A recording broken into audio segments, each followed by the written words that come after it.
Hi, everyone. Thank you for being with us here on Creme 2 News at noon. I'm Laura Papetti.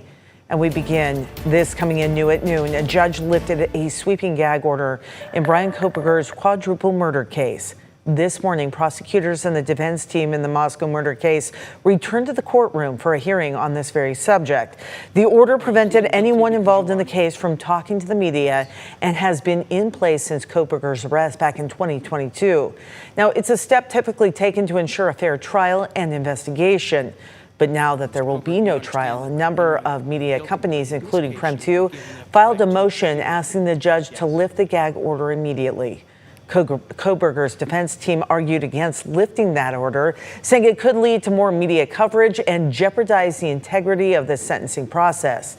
Now, although the gag order has been lifted, it will be a while before we learn any new facts from the case, as both sides will get to weigh in on the judge's review and ask that things be redacted. And as of today, we are less than 1 week away from Bryan Kohberger's sentencing. Earlier this month, he did plead guilty to killing 4 University of Idaho students. During his sentencing, the victims' families can give their victim impact statement. Creme 2 News will bring you complete team coverage live from Boise coming up next Wednesday. Our crews will be there to bring you inside the courtroom and get reaction following the sentencing.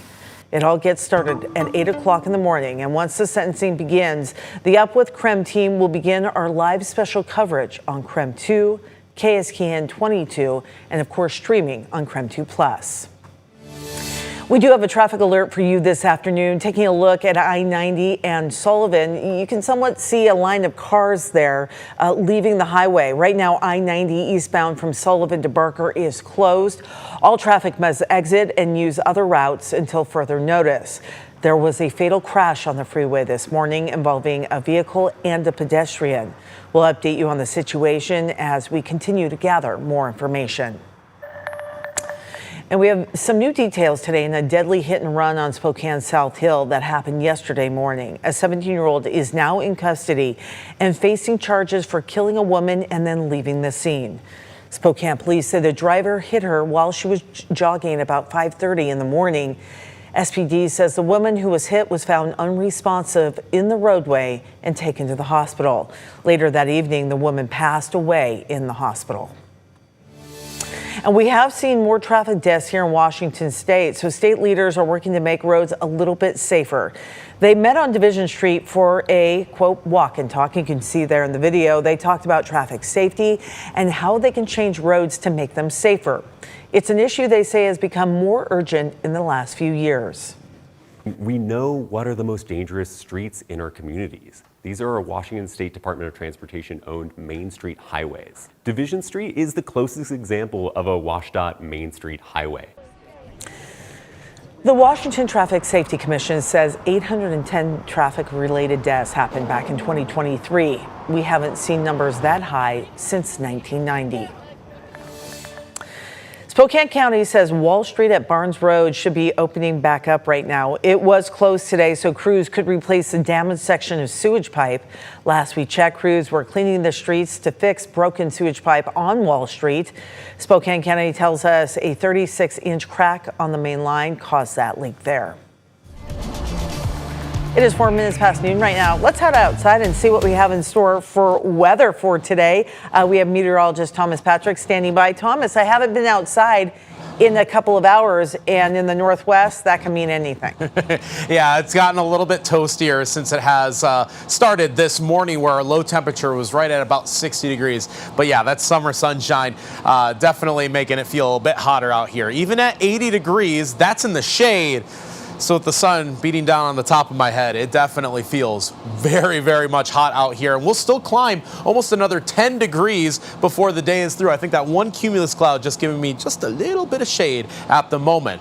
But as we look at the end of the week, a pair of windy days will emerge. Friday and Saturday, fairly breezy for the inland Northwest. But we know that dry and windy days mean higher fire danger days. So these are fire weather watches for central and eastern Washington, basically the whole of the Columbia Basin here for Friday, one of those days where we'll see some stronger winds. At the moment, the forecast is kind of on the marginal end of this scale. I think for Spokane, we'll be closer to 20, 25 mile per hour winds, but it was still close enough to kind of communicate that we'll have a windy day ahead of us. I think Saturday ends up being the windier of those 2 days, but we'll give you the latest details on how long those windy conditions will last across the region, but realize that the heat is back on for today, as we'll be near 90 for this afternoon. Same story tomorrow. Right, my friend, thank you. We do have some updates on all the wildfires burning throughout the inland Northwest. The largest of those wildfires is called the Hope Fire, and that's burning near Northport. Crews now have the fire 20% contained. It has burned more than 7,400 acres in Stephen County. The high winds caused the fire to spread into the Flat Creek drainage. The cause is still under investigation, and as you can see on your screen, there are level 1, 2, and 3 evacuation zones still in place at this hour. Now, the Western Pines Fire is burning northeast of Davenport. Crews now have it about 60% contained. So far, the fire has burned almost 6,000 acres. But we do have some good news. Crews say the fire is much more calm now. They say a lot of that fire fuel has already burned itself out. There are still level 3 go now evacuations in place in areas where the fire is burning. And today, all evacuations have been lifted for the Green Acres fire. This is near Omak. That fire is now 95% contained. It has burned more than 1,000 acres. Today, the fire will be turned over to local fire districts so that fire crews can focus on helping fight other fires. Washington and Oregon are among 20 states suing the Trump administration over its decision to shut down FEMA. The lawsuit says FEMA unlawfully shut down a several billion-dollar grant program without approval from Congress. It's called Building Resilient Infrastructure in Communities, or otherwise known as BRIC, started back in 2018 during President Trump's first term. It funded almost 2,000 projects to help communities deal with natural disasters. The lawsuit says it has saved taxpayers over $150 billion, but FEMA ended the BRIC program in April, saying it was wasteful and politically driven.